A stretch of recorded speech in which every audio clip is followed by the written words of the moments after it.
Hey y'all, it's Sarah. I'm out here cleaning this onion bed. Sorry about the thumb. It's been a nightmare, but my onions is actually doing pretty good. I guess sometimes when you forget things, it works out okay. But some of them's got some decent sized bulbs on them, which surprised me because I ain't never really been able to grow any that away. Let me show you what I got going on here. As you can see, they have all fallen over, kind of like the garlic did.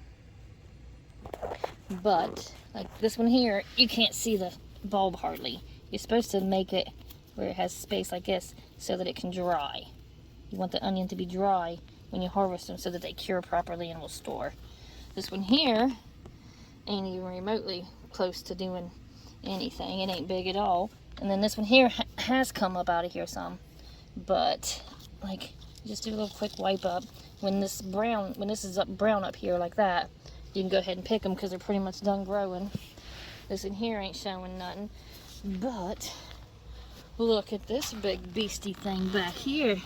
Nice big. Not bad for an onion set onion. Take it. This was the white onion set. Like I was saying, is see how this in here is all brown all around it? That's got its skin on it. It's essentially done growing.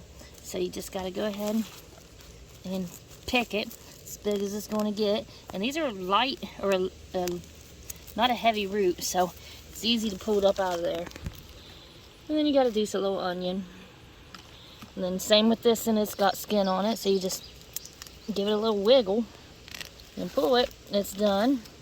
That one there, it's not brown all the way. I'll leave it. I'll leave that in.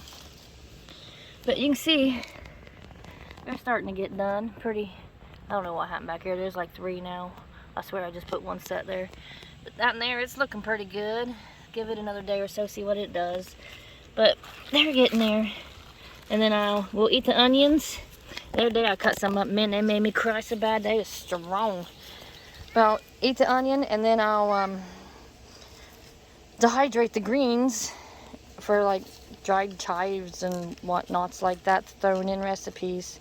But they'll just get cleaned up and used. But anyhow, that's just the update on the onions growing.